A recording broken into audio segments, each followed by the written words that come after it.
Welcome to Take the Lead Radio with Dr. Diane Hamilton, where she interviews some of the most successful leaders, entrepreneurs, authors, speakers, and other individuals who will inspire you to take the lead in your career and personal life. And now, here is Dr. Diane Hamilton.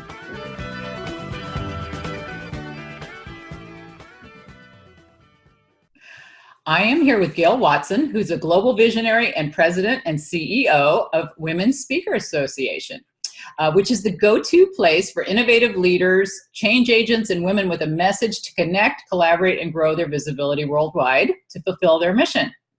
As the first ever global community for women speakers with a reach of over 120 countries and 6 or 7 continents, I don't even know, so many, they provide a platform for women to support, mastermind, and mentor one another. And it's really nice to have you here, Gail. Oh, thank you. So great to be here. Well, we had a chance to chat prior to this, so I feel like I kind of know you a little bit. I'm very interested, since we might be going to the Oscars together, right? That's right. I don't know. We still have to talk about that, but that would be fun. You gotta go. That'd be great. But, you know, I'm looking at some of the stuff that you have done, and I'm really interested in what your platform does for speakers. And before we have all the men turn off the channels right now, make sure we know that all this is going to be helpful for men to know too, right? Absolutely. Absolutely. Okay. Women's Speakers Association is a community of women on 6 continents. Oh, when I say 7, that's funny. And like my writing, I'm like 7. 7. I don't know. 8, 9. And we're a community of women that we provide resources and training and serve women speakers, authors, experts who are using their voice to really powerfully inspire, the lives of their clients, their communities, countries, and really helping to empower women out there with their gifted message. We believe every woman has a message inside her. And our community is not about who you are, what you do, how much money you make, where you live on this planet. It's about your message. And all we want to do is get it out. Well, you do a lot of really interesting things, and we had a chance to chat a little bit about it, but I was watching one of your interviews where you described what that map meant to you. So since you got this map behind you, let's call it out. Count the continents out there too. Yeah, right. Okay. I have to, just this morning we had some members join in from Sweden and the UK and Africa, and I have to look on the map to see exactly where they are. It's so much fun. Anyway, why I have a map behind my head.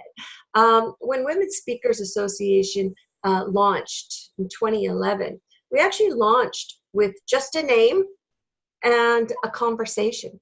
And the conversation we put out there was what we were seeing going on in our industry was, when we were watching those stages out there, where's all the women?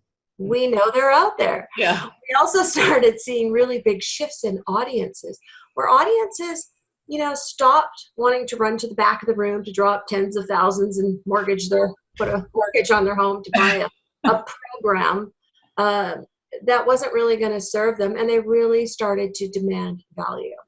So we put this conversation out. So a few of us my peers in the industry, we were discussing this, we put it out there. We had a goal of reaching over 500. We had a goal of reaching 500 people in about 6 months time span. And without any traditional social media, just the blog post, we achieved that 500 connection with women. Mm-hmm. They were from around the world. And those 500 women landed in 80 countries. So right away, so when you start to do the math here, 500 divided into 80 countries, it was a very clear message that this was not just a local conversation. This was a global conversation, and this was in 2011. So I keep this map here because it reminds me of that our community, what I love about this map is there's no borders on it, right? Mm-hmm. Yeah. That we are one. and we're all over the place on this planet. And the wonderful thing about the internet is we can actually connect, we can talk to each other, and we get to know each other, right? Well, you do a lot of connecting and a lot of, you share a lot of knowledge. And okay, so one of the things I asked you yesterday when we were chatting about this was, how are you different than like a site, maybe like Speaker Match or something like that? Or how are you different than maybe Toastmasters and some of the other things we hear about? How do you connect with NSA or e-speakers? How does this all work together is what I want to know. Well, we're kind of a blend of everything, right. Little pieces here and there, but we're exclusive for women, right? Okay. So in our community is about women, and what that brings is a lot of safety, open talk, no judgment, and right now in our industry, just right across the different verticals, we are really struggling still. I can't believe it still, that our women out there represent always consistently less than 20% of a stage. Wow. Yeah, and that's really got to change. Mm-hmm. And so we are a community with that, with a mission, and our mission is to empower the voice of women, and it is to get it out there. We don't want any woman on this planet to die with her story in her, So we look for those opportunities to get it out. And in terms of resources and training, the one thing that we do is we leverage the internet. The biggest difference with Women Speakers Association is that we're global. Literally, when you come on a call, you will meet women from around the world. I don't know of any other networking environment that I've been in where I actually get to meet, connect, and get to know people in other countries and really learn who they are and what they're on this planet to do. Okay, so let's say you get people that I'm going to play little games of what I'm imagining. Like, people probably want to give TED Talks, or they want to learn to be more dynamic, or they want to do different things. So those are the kinds of things you'd help them with, correct? You would give them like tips and webinars and different ways to learn to be a more effective speaker? Right. So, well, the number one reason why somebody joins Women Speakers Association is for visibility. Okay. So our platform over the years is really morphing into a large, what I'd like to call it's almost a media company because of our reach. Our Instagram page grows at least 500 new people every single month. That's organically. So we are really becoming that go-to place for that up and coming person, which is really phenomenal. And in terms of education, we have a series. It's with membership. It's all included. It's called Speaker Success Training, and we operate through podcasts and through webinars. And we're just bringing that hot information, those things that you need to know to help you get your message out. Because for many people that are coming in here, they're not made for. Some people are making their living by speaking, but most of them are out there building their business from their passion, right? And they want to use speaking as a way of marketing their business, sharing their message. So what we're just bringing is those things that you need to know how to get out there, how to find those great opportunities and the right stages to speak on, how to put together talks, how to joint venture, how to do list building, how to, there's how this industry has been operating has really been in what we like to call an old model, a traditional old model.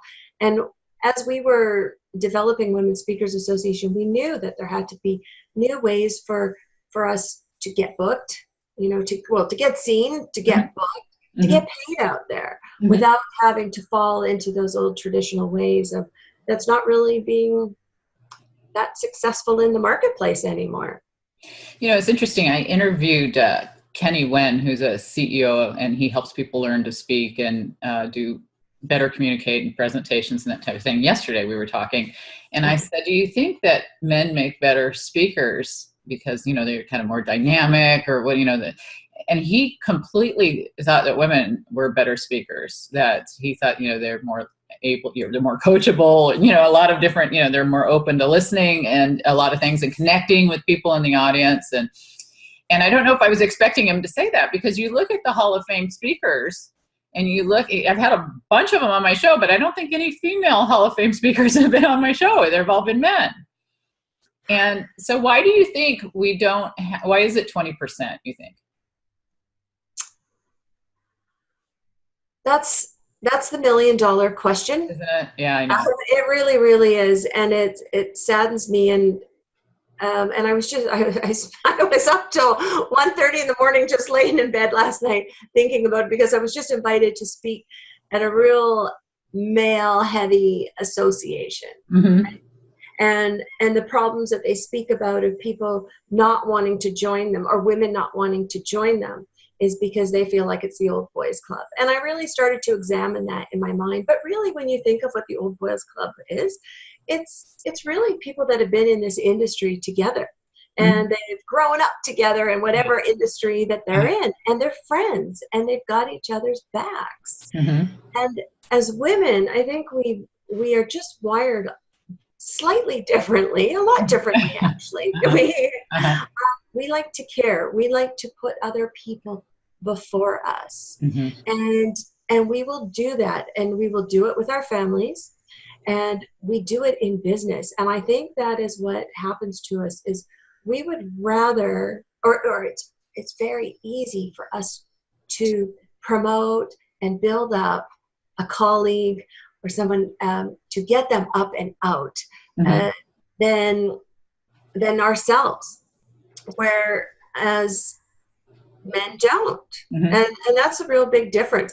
But in saying that, when I'm thinking of this group that I have to go present to, I thought, what can we do here? So, and then I thought, you know what? It is our responsibility too, as women, to be advocates, to also grab that woman that we know that needs to get connected in, and we need to take her, really literally extend that invitation, take her by the hand, bring her in, and connect her, and let her know that we have her back, so that we too can build our community. And then that's where I think you'll see the numbers shift and change. We've got to take a stand. In Women's Speakers Association, while I know lots of really, really fantastic men, and they've got brilliant messages, right? And I'm not here to slam them. And there's a lot of great training. As the leader of Women's Speakers Association, I have to take the commitment and the stand that I will share the voice of women only within our community. And the reason being is that we want to say, it is our mission to see women's voices elevated. And another thing that we were discussing yesterday, is that I'm often asked to, get the phone call of, oh, here, give me your top names, women. Yeah. That's a struggle, right? Yeah. I know that they're out there, but it's a struggle to find those really, really big draws. And the ones that are out there are rinse and repeat out there. They're doing their thing. Right.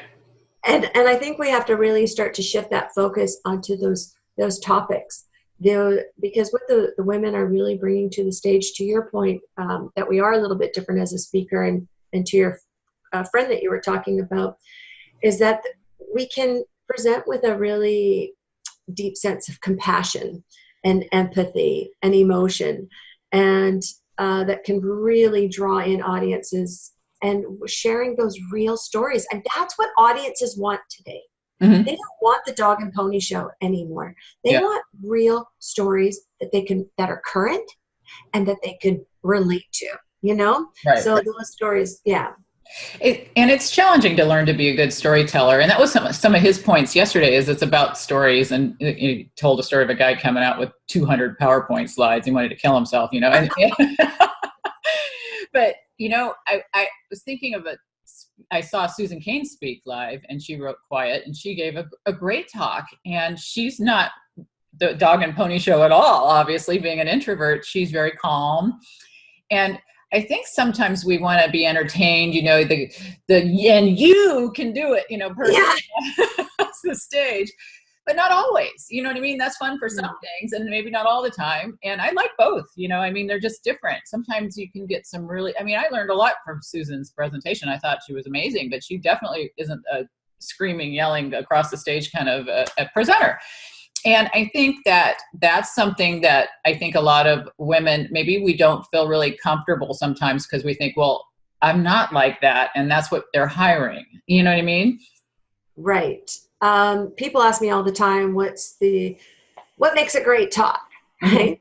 And I think really getting out of your head, and to your point exactly, you don't have to be that live personality waving your arms and that preacher style, right, talking, engaging, and cue the tears and all that kind of stuff. Break into song. Yeah, break into song. You do not have to be that.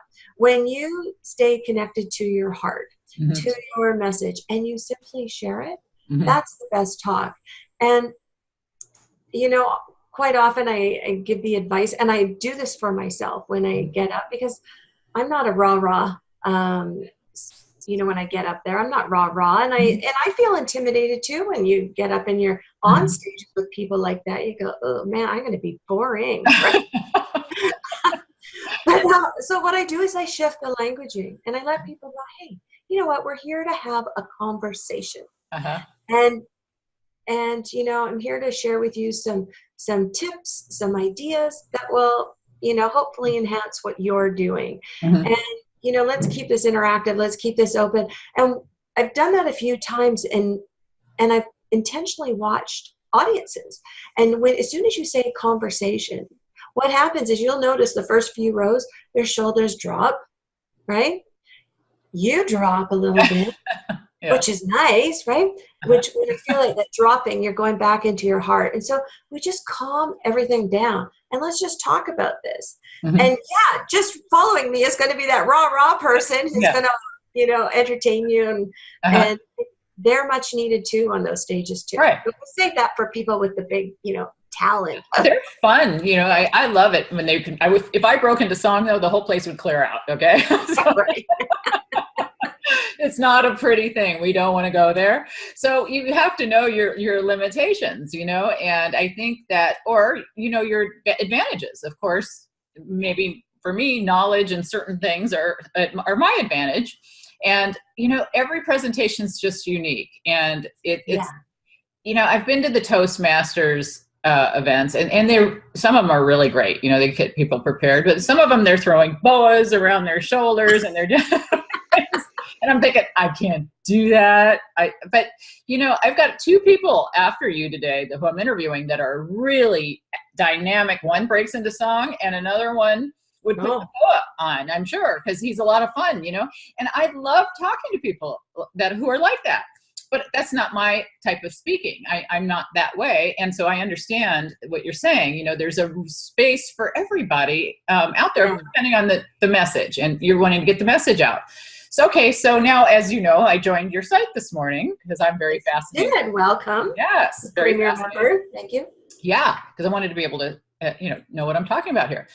So, what can I expect now that I've joined your site? What's the main things that I'll start doing now because of it? You're saying I'll have more exposure, I'll have access to your content. Who am I going to have exposure with? I mean, I'm just curious of what to expect as a new person on your site. Well, first of all, we have partnered.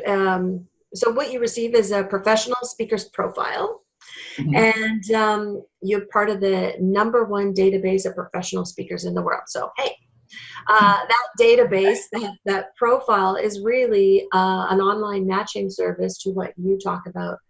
For what you talk about to people seeking you out. So that's really cool. It's also a profile that you can use in addition to your media kits, is to be proactive to get yourself out there.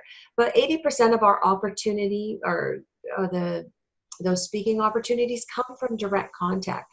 So that profile is a really important piece so that you're able to approach meeting planners, decision makers that you don't know, and that they don't know you, with that, here's my professional speaker's profile, right? So again, that profile attached, it does not have judgment to you as to who you are, where you live, what you talk about, your years of experience. Everybody has equal opportunity. So that is the best thing. The second thing is the training. Training's available to you exclusive as a premier member. So we have our speaker success trainings. There's the podcast library that you can participate. And the cool thing is you can apply to be on those shows and share your expertise, right? So that's where we get the great brilliance that comes in to Women Speakers Association, is from the members themselves.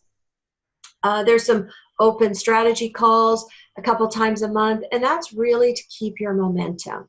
You know, many of us out there are solopreneurs, you know, we're in our home offices building our dream, and that is awesome. So we want to make sure that you're able to plug in to a community of women that are just like you, that keep you connected, that keep you current, and keep you motivated, and to really have a place to go to ask those questions, to say, well, how do I even put a webinar together? Should I even be doing a webinar? Should I be doing podcasts? So those are just some of the advantages. And personally, and when you say who's going to see me, right now, Women Speakers Association is on a huge mission to be the go-to place for corporations, for associations, organizations to come to find women with really great messages. I don't want to hear any more, because I've heard it way too many times when I challenge people on their stage numbers, and they say, yeah, that's right. Okay, where do we find them? Where do we find them, right? So to me, it sounds like a foreign language, but really, it's, okay, well, you don't know. How about this? Let's make it really, really super easy. Come to our site, click on Find a Speaker, and just pop in the topics that you're looking for, and up will pop up, 5, 10 women that you can have your choice from, that are awesome, that are committed to their message and serving. Yeah. Well, this is really fascinating. I'm really looking forward to finding out more. I barely got my name in there, so I haven't had a chance to look at it yet. So we just met last night, actually. So, but it sounded very fascinating, and I'm really looking forward to it. And I know you do a lot of social networking, and we've talked about some of the stuff that you've got coming up. You're going to that big event in LA. Are we gonna see you on the Oscar red carpet, or are you just gonna be at the after party? I hope so. I've got the dress. I'm ready to roll. Well, I saw Matthew McConaughey. Say hello to him. I found out I'm sort of related to him, which is kind of weird. My daughters are, I should say. What? Yes, my daughter sent some email to me once that their last name is Rothpletz, Rothpletz. And there's something somewhere, it's on Facebook or something, where he's socializing with his cousins, the Rothpletzes. And I'm like, wow, I never knew anybody else had that last name. So I don't know. It's so funny. It's a joke in our family that we're related somehow to Matthew. You've got to go. Got to go. Well, tell him hi from his cousins in Arizona. And Yeah, right. But it was so nice to have you on the show, Gail. I really enjoyed this.